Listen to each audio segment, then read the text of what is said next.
Hey everyone, it's Rajiv and welcome back to my channel Rajiv's Reviews. In this video, I'm going to be giving my book review of the first book in the Stranger Things book series, which is a tie-in to the TV series called Suspicious Minds by Gwenda.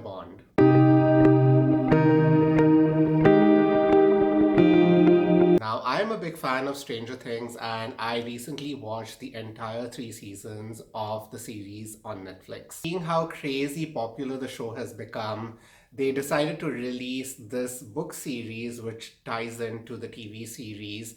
And this first book focuses on Terry Ives, who, if you watch the earlier seasons, you would recall is Eleven's mother. So it talks about Terry and this group of other people whose names are Alice, Gloria, and Ken, and how all of them enter Hawkins' laboratory to participate in these experiments that the laboratory is conducting. And they mainly want to participate in these experiments for earning extra money or just being curious about what Hawkins is all about. But once they enter the facility and once they start participating in the experiments, they soon realize that Hawkins has a bigger picture in mind and there are some secret projects that are going on, some of which could even jeopardize their lives. So Terry and her friends must think of a new way on how to escape the facility and bring down the Hawkins laboratory.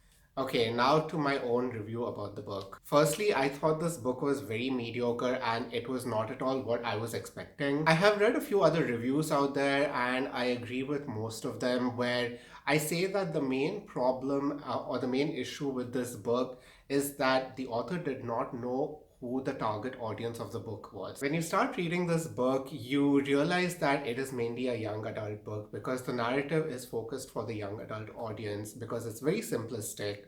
But I don't feel like the actual audience or the viewers who watch the TV series are necessarily only young adult viewers. In fact, even though I feel like the TV series is universal, that people of any age group can watch it, I feel like the actual audience would be more of the older generation who grew up in the 80s and 90s, who will look at the TV series with a very nostalgic feeling about the incidents that took place during that time. What I'm trying to say is that similarly, even the book should have been written for a more general audience with an author like Stephen King or Dean Koontz, who can appeal to a wider audience and not focus mainly on the young adult or the middle grade audience. Which is also another very confusing thing because when you read this book, you notice that there are a lot of relevances and trivia given about incidents that happened in the late 60s and the early 70s. But if they have mainly targeted this book for a young adult audience, for teenagers specifically, then how would they be able to connect to the incidents that happened so many years ago? Secondly, the story, in fact, is very simple because it mainly focuses on how Terry and her friends enter the facility and later how they try to escape from it.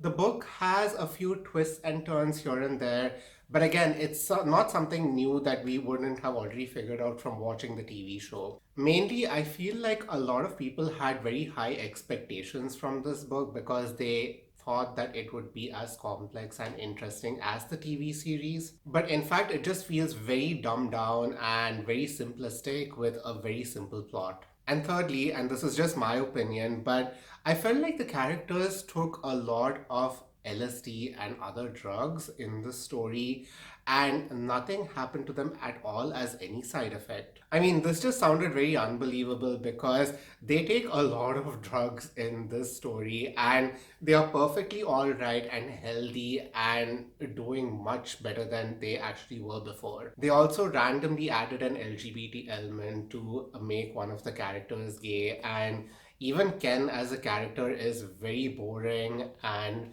very unnecessary and it did not add any value to the plot at all. The only thing which I actually liked reading about in this story was about Dr. Brenner's character, and I was wondering about all the different ways in which he would try to get back at the characters and make their lives miserable. I also liked Terry and Alice for the most part.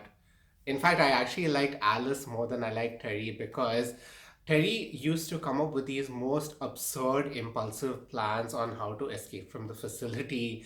And it used to be a very grandeur thing. And she used to feel like she was doing a very smart thing, when actually most of her plans used to just fail and it used to look ridiculous. And she ended up getting caught most of the time. Overall, read this book if you are a fan of the TV series. And don't pick up this book if you have not watched the TV show because you will be disappointed. Even if you are a fan of the TV series, don't have any high expectations before picking up and reading this book because it's not even in the same level as the TV show. Overall, I give Suspicious Minds a rating of 3 out of 5 stars, and only because I am a fan of Stranger Things. If you enjoyed watching this video, then please do like, share, and subscribe, and please click on the bell notifications icon to get notifications on whenever I post something new. Thank you for watching, and until next time, bye.